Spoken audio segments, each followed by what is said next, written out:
வணக்கம். என்னோட பேர் பொன்குமார். நான் அலங்காநல்லூர். இந்த உலக புகழ்பெற்ற பாலமேடு ஜல்லிக்கட்டுல தொடர்ந்து 7வது முறையா இந்த முறையும் சிறந்த காளையா தேர்வு செய்யக்கூடிய காளையின் உரிமையாளருக்கு ஏட்டு பால் தரக்கூடிய நாட்டு பசுமாடையும் கன்றையும் கொடுக்கிறோம்.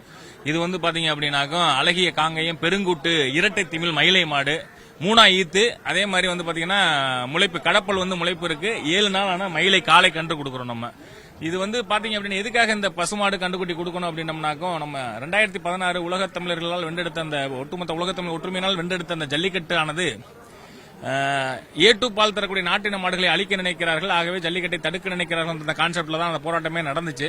சோ அந்த நாட்டின மாடுகளுடைய முக்கியத்துவத்தை வலியுறுத்தணும் அப்படின்ற காரணத்துக்காக தொடர்ந்து இந்த முயற்சி நான் செஞ்சுட்டு இருக்கேன். நான் அலங்காநல்லூர்ல நடந்த அந்த ஜல்லிக்கட்டு போராட்டத்தில் கலந்துகிட்டு நான் முன்வச்ச கோரிக்கையான அந்த நாட்டின மாடுகளுடைய பாதுகாப்பை முன்னிறுத்த வேணும்ன்ற விஷயத்தை வழிநடத்தணும் அப்படின்றதுக்காக என்னுடைய சிறிய முயற்சியில நான் ஆண்டுதோறும் இந்த சிறந்த காளைக்கான பசு பரிசாக இந்த நாட்டு பசுவையும் கண்டையும் கொடுத்துட்டு இருக்கேன். நான் இப்ப ஒரு மகிழ்ச்சியான செய்தி, போன வாரம் நான் பாத்தீங்கன்னா 2021 எங்ககிட்ட வாங்கின அதாவது இந்த சிறந்த காளையா தேர்வு செய்யப்பட்ட பாலமேடு ஜல்லிக்கட்டுல தேர்வு செய்யப்பட்ட காளையானது ஒரு காளையும் ஒரு கிடாரி கன்றும் கொடுத்தோம், பெண் கன்றும் கொடுத்தோம். அது கிட்டத்தட்ட ஒரு 7-8 கன்றுகள், அந்த கொடுத்த தாய் 5 கன்று போட்டிருக்கு. அதே மாதிரி கொடுத்த அந்த கிடாரி கன்று 2 கன்று போட்டிருக்கு. மொத்தம் 7 மாடுகளும் கன்றுகளும் ஒரே இடத்துல இருக்கும்போது ரொம்ப சிறப்பா இருக்கு. இது மாதிரி காளைகள் வளர்க்கக்கூடிய அத்தனை நண்பர்களும், இயற்கை ஆர்வலர்களும், ஜல்லிக்கட்டு ஆர்வலர்களும் நாட்டின மாடுகளையும் நம்ம பாதுகாக்கணும்ன்ற ஒரு முயற்சியை எடுக்கணும். காளைகளுக்கு மட்டும் முக்கியத்துவம் கொடுத்தோம்னாக்க காளைகள் எங்க இருந்து வரும்னா அதுக்கு தாய் வேணும், அதுக்கு பசு வேணும். அந்த பசு இனக்களையும் நம்ம பாதுகாக்க வேணும்.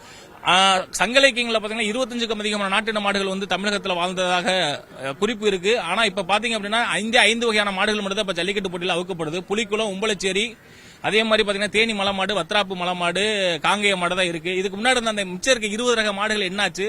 இப்ப இருக்கக்கூடிய அந்த புலிக்குளம், உம்பளச்சேரி, தேனி மலை, வத்ராப்பு மலையிலுமே எத்தனை விதமான ரகங்கள் இருக்கு அப்படின்றத நம்ம யோசிச்சு பார்க்கணும்.